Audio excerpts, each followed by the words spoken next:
गांधी तीर्थ, निसर्गाच्या सानिध्यात महात्मा गांधींच्या जीवनावरील जगातील पहिले मल्टीमीडिया म्युझियम. आजच भेट द्या. गांधी तीर्थ, जैन हिल्स, जळगाव.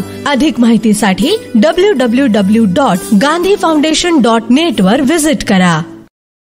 जिल्ह्यातला 90% जिल्हा हा कुठलीही मदत त्याला मिळालेली नाहीये. म्हणून दुर्दैवाने या दुष्काळग्रस्त आणि दुष्काळ सदृश्य लिटरली लोकांची फसवणूक केली.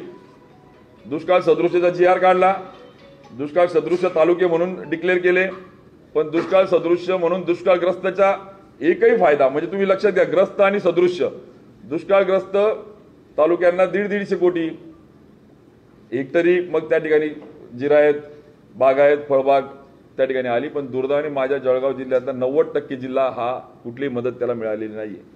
म्हणजे अगदी मदत पुनर्वसन तालुक्यात मंत्र्यांचा पण नाही, पालकमंत्र्यांचा पण नाही आणि जलसंपदा मंत्री आपले गिरीश महाजन साहेबांचा, माजी मंत्री जे आपले आहेत आताचे मंत्री, त्यांचा पण नाही. 3 मंत्र्यांचे पण तालुके नाही त्याच्यात.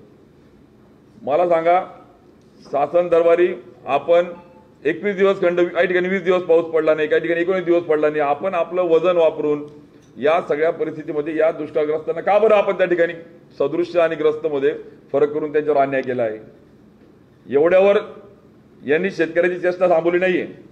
दुष्काळ सदृश्य तालुक्यांसाठी शासनाचे निकष होते की त्यामध्ये क्लिअर सांगितलं होतं त्यांनी की सगळ्यात पहिले या सगळ्या शेतकऱ्यांसाठी मनरेगाच्या माध्यमातून अटी शिथिल करून आपण आराखडा तयार करा आणि यांना दिलासा द्या.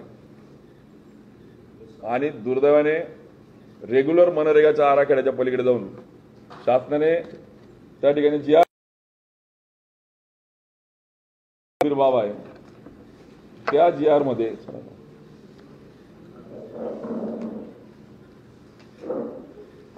जो GR त्या ठिकाणी काढला त्याच्यातून एका बाजूला 5-5 लाख शेततळे द्या, 5-5 लाख सिंचन विहिरी द्या, 10 लाख हेक्टर फळबाग करा, असे पंचवार्षिक बजेट तयार करण्याचा आदेश दिला.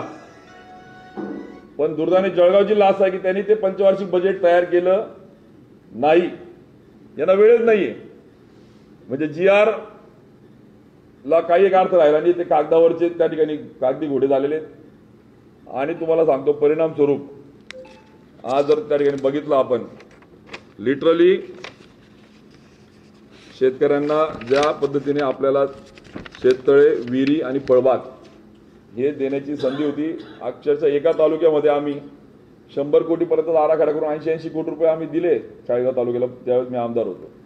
जळगाव जिल्ह्यामध्ये आता खरं तर मागेल त्याला विहीर, मागेल त्याला शेततळे मल्चिंग पेपरसह आणि मागेल त्याला फळबाग, त्याचं नियोजन तयार करून पाऊस पडल्यावर तो त्या ठिकाणी तयार राहील अशा पद्धतीने आराखडा लेबर बजेटसह तयार करायला पाहिजे होता. पण दुर्दैवाने यांची बैठक पण घेतलेली नाहीये आणि त्या GR ला हरताळ फासण्याचं काम त्या ठिकाणी झालंय. दुर्दैवाने साधारणतः 1000 कोटी रुपयाचा शाश्वत शेतकऱ्याला मदत देणारा आराखडा तयार व्हायला पाहिजे होता, पण तो आराखडा तयार झालेला नाही.